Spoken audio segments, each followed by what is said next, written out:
Hello everyone. Today I teach you how to obtain the JFET transfer characteristic curve practically in your labs. I have already taught you how to do calculations in all types of JFET and BJT by sim methods. If you are interested, go to the playlist and learn those lessons. So let's start. The first thing you should do is connect the circuit as shown in the diagram.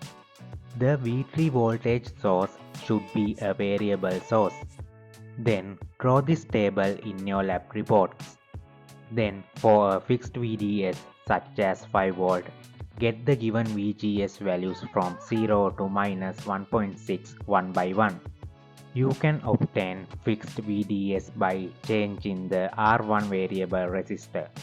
Then measure the corresponding ID value and fill the given table. Make sure VDS fixed before getting each and every ID value.